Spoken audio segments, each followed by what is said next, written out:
Eléyìí lágbára o, wòlíì tó tún jẹ́ sáyẹ́ǹtìstì tó ń bá àwọn élíẹ̀nì sọ̀rọ̀, eléyìí kà màmá o. Báwo lọ̀rọ̀ wòlíì yìí ṣe jẹ́? Ìbáṣepọ̀ wo ló ní pẹ̀lú wòlíì Ṣẹ́gun Adébáyọ̀? Ẹ wo fọ́nrán yìí kì pọ́pọ́ o. Irú èèyàn wo ni Prophet Àlàbí Samuel yìí? Báwo ló ṣe jẹ́? Bàbá Adébáyọ̀ ní ọmọ ló jẹ́ sáwọn. Gbogbo bí arákùnrin yìí bó ṣe di ẹni tó dì lónìí, bàbá Ṣẹ́gun Adébáyọ̀ wọ́n ṣàlàyé nínú fọ́nrán yìí o. Gbogbo báwọn ṣe pàdé, gbogbo bí wọ́n ṣe gbàdúrà fún, gbogbo bí tó ti rí màláíkà tí náà ti jáde nínú òkun. Ẹ wo fọ́nrán yìí lágbára. Ta ni wòlíì yìí gangan? Àti pé irú èèyàn wo ló jẹ́? Nítorí ó tú àwọn àṣírí kan nínú fọ́nrán yìí nípa àwọn tó ń pè ní éliẹ́nì, táwọn kan ń pè léṣù, tí wọ́n tún sọ àwọn nǹkan kan nípa bí àwọn ẹja bí wọ́n ṣe ń sọ̀rọ̀. Irú ẹja wo ló ń sọ̀rọ̀? Ẹ wo fọ́nrán yìí ó lágbára díẹ̀.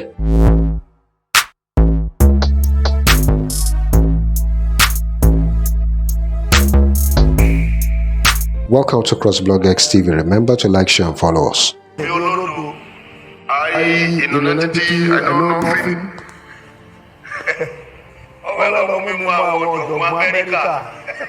You want to take me to go and know the knowledgeable, the wise ones in America, the intelligent ones.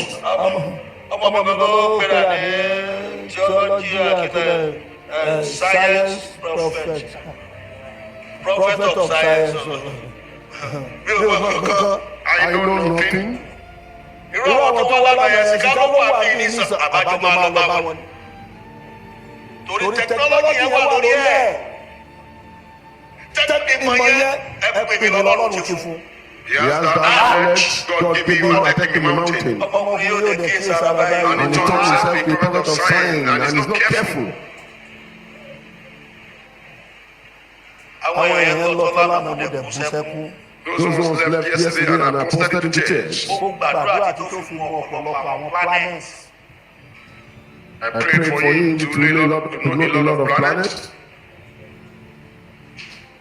Ọjọ́ kan sọ fún àjọgbàdà mo ní orí àwọn ilé wọ́n máa tú àwọn ìmọ̀ kan sínú ayé. Wọ́n dẹ̀ ti rán àwọn ilé yẹn tó pọ̀ sí. One day I was praying with him and I told him I saw some aliens that can release a lot of knowledge into this world and they send those aliens now. But now he has turned himself to a prophet of science, a prophet of technology.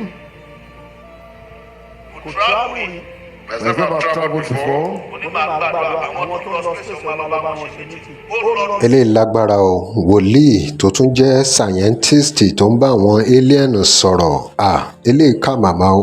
Báwo lọ̀rọ̀ wòlíì yìí ṣe jẹ́? Ìbáṣepọ̀ wo ló ní pẹ̀lú wòlíì Ṣẹ́gun Adébáyọ̀? Ẹ wo fọ́nrán yìí kì pọ́pọ́ o. Irú èèyàn wo ni Prophet Àlàbí Samuel yìí?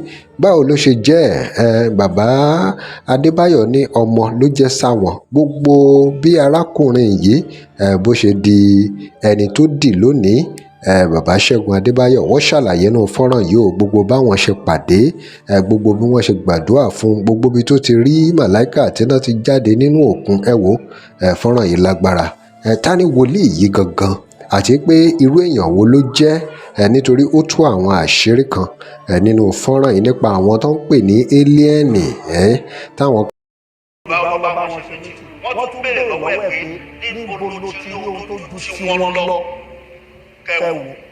I prayed for him. He traveled to Dubai. He had a meeting with some investors and they were asking him, where did you get this kind of knowledge from? Ibi mo ti wọ́n bẹ̀rẹ̀ àdúrà mo ní wo bí màá jẹ́ ó ń ṣe àwọn dome mo ní màá gbàgbọ́ ọmọ Aríámbọ̀dé tó parí ìjọba.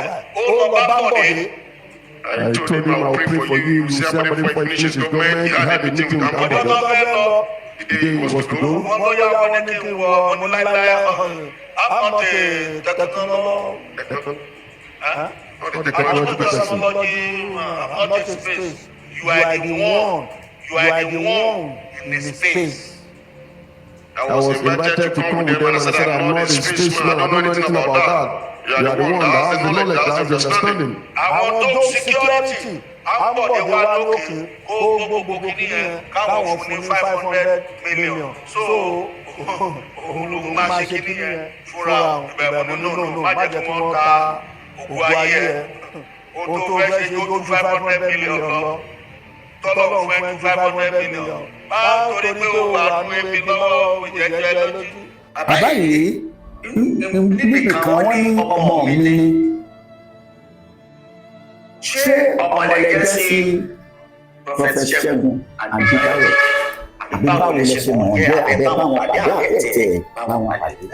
ṣe rí nígbà míì àwọn olóyè máa ń báyìí kí tí ó ṣe àtẹ́tẹ̀tẹ̀ náà bí mi pé ṣé ọmọ ni mo jẹ́ fún Adébáyọ̀ àbí so nǹkan tó ṣẹlẹ̀ mo torí mo ti sọ rí ẹni jẹ́ kí n máa tún sọ bẹ́ẹ̀ pé ẹ̀yẹ tó ṣẹ̀ṣẹ̀ máa tún bí mi. a gbọ́dọ̀ béèrè fún àǹfààní àwọn tí yóò ṣẹ̀ṣẹ̀ máa gbọ́ fúngbà àkọ́kọ́ torí ọ̀pọ̀lọpọ̀ àwọn kan wò ká odò wà wọ́n má rí orísun wọ́n ti ń tì wá sí ní kékeré mo lè wá tẹ́lẹ̀ gangan ṣùgbọ́n àkókò tí wọ́n ń dá báyìí tí ẹnìkan ti jáde tó sì jẹ́ wòlíì àgbáyé tí gbogbo ìgbà ń bọ̀wọ̀ fún ẹgbẹ́ náà sì fáwọn máa ń bọ̀wọ̀ fún nínú ọ̀rọ̀ yìí jùlọ láti ní kábíyé wá tètè wá ibi tá a gbé sí ìlú ìpínlẹ̀. ṣe rí fídíò tí ẹ fi hàn mí yẹn gbogbo nǹkan tí Prophet Segun Adebayo sọ nínú ẹ̀ òótọ́ ni tí ó gbà bọ́ọ̀lù òdodo ni pé àwọn ọmọ mi ni. eléyìí lágbára o wòlíì tó tún jẹ́ sáyẹ́ntìstì tó ń bá àwọn éliẹ̀nù sọ̀rọ̀ eléyìí kà màmá o báwo lọ̀rọ̀ wòlíì yìí ṣe jẹ́ ìbáṣepọ̀ wo ló ní pẹ̀lú wòlíì Ṣẹ́gun Adébáyọ̀ ẹ wo fọ́nrán yìí kí pọ́pọ́ o irú èèyàn wo ni Prophet Alabi Samuel yìí báwo ló ṣe jẹ́ bàbá Adébáyọ̀ ní ọmọ ló jẹ́ sáwọn gbogbo bí arákùnrin yìí bó ṣe di ẹni tó dì lónìí bàbá Ṣẹ́gun Adébáyọ̀ wọ́n ṣàlàyé nínú fọ́nrán yìí o gbogbo báwọn ṣe pàdé gbogbo bí wọ́n ṣe gbàdúrà fún gbogbo bí tó ti rí màláìkà tí náà ti jáde nínú òkun fọ́nrán yìí lágbára ta ni wòlíì yìí gangan àti pé irú èèyàn wo ló jẹ́ nítorí ó tú àwọn àṣírí kan nínú fọ́nrán yìí nípa àwọn tó ń pè ní éliẹ́nì táwọn. àwọn apá àti ṣe pé ẹ lè parọ́ pé tẹ́ bá tiẹ̀ deny ọlọ́dúnkálì. ẹ̀yin èèyàn wa ṣe ń fọkàn bá lọ fọ́nrán yìí lágbára díẹ̀. tẹ́ bá yẹ bàbá tó bí kẹwàá ló ń kọ́ ló bí mọ́ ẹ lè ṣe ìdí ẹ̀rọ tó bá wù yín ṣùgbọ́n ọlọ́dúnkálì ẹ̀ dì tiẹ̀ kó ń bẹ̀. so ẹni tó bá gbàdúrà fún yàn tó bá sọ fún ẹ pé ó yá ṣe báyìí ní àwọn àkókò kan di àwọn àkókò kan bàbá náà ni bàbá ó sì máa jẹ́. so mo ti sọ láìmọye ìgbà kò sí ẹ̀bùn tọ́lọ̀ lè fún yàn tó bá ti ní ìgbéraga bíbélì wípé ó dìbà onírẹ̀lẹ̀ bí àwọn òkèèrè ní Ọlọ́run tí wọ́n wo àwọn agbéraga bẹ́ẹ̀ ni lótìtọ́ àti lódodo a lè má jọ wà sísíkálì ṣùgbọ́n tí náà èmi fi máa ń gbàdúrà fún wa pé lágbára Ọlọ́run pé gbogbo nǹkan tí bàbá yìí ṣe nínú ayé Ọlọ́run ò ní jẹ́ kó já sófo ilé ológo tí àwọn náà dẹ̀ ń lé orúkọ Jésù pẹ̀lú lọ́wọ́ so bí láti rí ní ìgbà kan yẹn jọ wà ìgbà kan yẹn níjọ sí torí ọ̀pọ̀lọpọ̀ ìgbà láti jọ wà lórí òkè àti jọ gbàdúrà púpọ̀ gan-an gẹ́gẹ́ bí nǹkan tó sọ yẹn. torí mọ̀ ẹ́ bá máa sọ̀rọ̀ tọ́lá pé àdúrà jọ pọ̀. gbogbo gbàdúrà tó fi mọ ọ̀pọ̀lọpọ̀ àwọn planets. I pray for you to know a lot of planets. so gbogbo àwọn mystery tí mo máa ń sọ yẹn mo ti sọ láìmọye ìgbà. Prophet Segun ló ní bóyá lọ ṣe bàbá lọ bí ìgbà lọ sétí òkun jọ́ tí mo sọ fún pé náà jáde nínú létí òkun tí mo wà létí òkun Prophet Segun ló ní kí n lọ ẹ̀bẹ̀ nígbà yẹn ibi tí mo ti pàdé áńgẹ́lì Prophet Segun ló ní kí n lọ ẹ̀bẹ̀ so ọ̀pọ̀lọpọ̀ àwọn ìrìnàjò yẹn pọ̀ the first travel mo ti sọ rí ìgbà tí mo kọ́ máa travel tí mi ti travel rí so at least more than half of the money for the travel Prophet Segun ló finance nígbà yẹn. kò travel rí. Has never traveled before. onígbàgbàdo àwọn tó lọ space ọmọ lọ bá wọn ṣe meeting ó lọ Dubai ó lọ bá wọn ṣe meeting wọ́n tún béèrè lọ́wọ́ ẹ̀ pé níbo ló ti rí ohun tó ju tí wọ́n lọ kẹwù. I prayed for him. He traveled to Dubai. He had a meeting with some investors, and they were asking him, "Where did you get this kind of knowledge from?" so àwọn nǹkan bẹ́ẹ̀ láti jọ ṣe Prophet Segun sọ̀rọ̀ nù fídíò yìí pé alien máa ń fojú mi rí wọn ọjọ́ kan mo sọ fún agbára mo ní mo rí àwọn alien wọ́n máa tú àwọn ìmọ̀ kan sínú ayé wọ́n dẹ̀ tún láwọn alien yẹn tó pọ̀ jù. One day I was praying with him and I told him I saw some aliens that are going to release a lot of knowledge into this world and they send those aliens now. Ìkọ̀kọ̀ kan àti sọ pa àwọn alien ṣe rí fíìmù tí àwọn fíìmù agbára ńlá àwọn fíìmù tá a máa ń wò ṣe rí bá a ṣe máa ń pọ̀ pé èṣù nínú fíìmù yẹn bẹ́ẹ̀ kọ́ lọ́n ṣe rí tọ̀ tẹ bá rí àwọn alien lójúkorojú báyìí mo fẹ́ describe wọn ṣe rí fún mi tẹ bá rí wọn lójúkorojú tẹ máa kó ó bá Jésù tẹ bá wo fíìmù ẹ rí pé àwọn náà sábà wọn á disappear tẹ bá rí wọn ní disappear o bọ̀ wọ́n bẹ̀rù orúkọ Jésù bọ̀ wọ́n ní disappear wáyé àwọn alien yẹn bá wá most of the time mẹ́ta ni bàbá wa ìgbà yẹn àwọn oníkọ́kọ́ fẹ́ máa kọ́ mi láwọn tẹkinọ́lọ́jì yẹn ṣùgbọ́n torí pé mi ti jẹ́ ọmọ ẹni tó ń gbàdúrà orúkọ Jésù yẹn lè máa fi wọn sábà láti ń bá mi sọ̀rọ̀ láti orúkọ Jésù àfáyà yàgò. Délé dídá ìlú ń forúkọ Jésù ẹ̀rọ pé sùn wọ́n.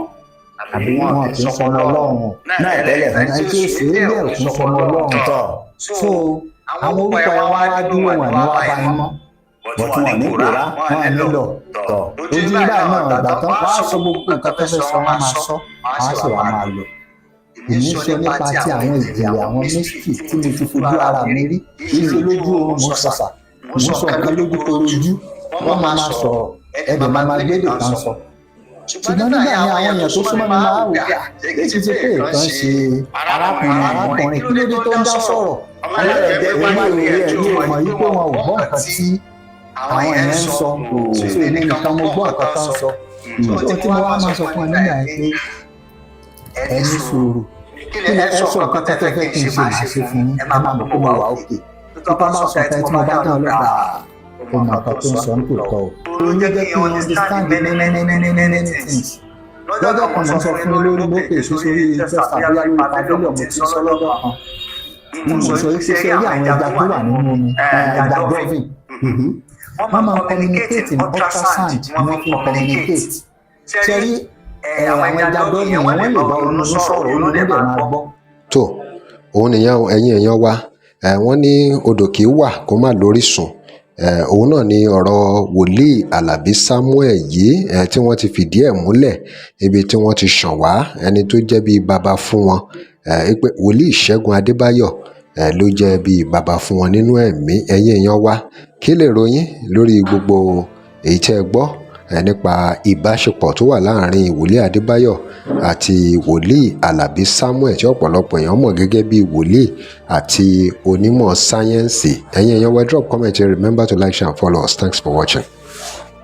tẹ́ ẹ bá lè rí àmì ṣe gbogbo ogun tó lóhùn ní gbọ́ tó lóhùn ní gbà lórí ayé yín iná agbára Ọlọ́run máa jó dànù kí lè nǹkan tẹ̀ ń là kọjá tó dàbí pé ẹ ti wá ọ̀nà àbáyọ ṣùgbọ́n tí ẹ ti rí ọ̀nà àbáyọ ẹ ti pàdé wòlíì yín ló fà ṣùgbọ́n arán mi sí ọ lónìí dádì arán mi sí ọ lónìí mọ́mì olúwa lòun fẹ́ ṣe nǹkan ńlá nínú ayé yín olúwa sọ wípé gbogbo tẹ́ ń là kọjá yẹn òun fẹ́ fi òpin sí kí nìkan tẹ́ ń là kọjá lórí ìgbéyàwó ni lórí ọmọ ni lórí iṣẹ́ ni níbi gbogbo ni bóyá ogun kan ló dàbí pé ogun yẹn le ẹ ti gbìyànjú kò tí ì sí ọ̀nà àbáyọ ẹ jẹ́ àjọ gbàdúrà ẹ jẹ́ àjọ wọ́ ojú olúwa kí làṣírí ogun yẹn gangan ẹ jẹ́ àjọ wádìí lọ́wọ́ ọlọ́run ká dẹ̀ mọ ọ̀nà àbáyọ ẹ̀rọ ìbánisọ̀rọ̀ tẹ́ fi pè mí fún àdúrà àti ọ̀nà àbáyọ òun náà ni +234 7024475427 +234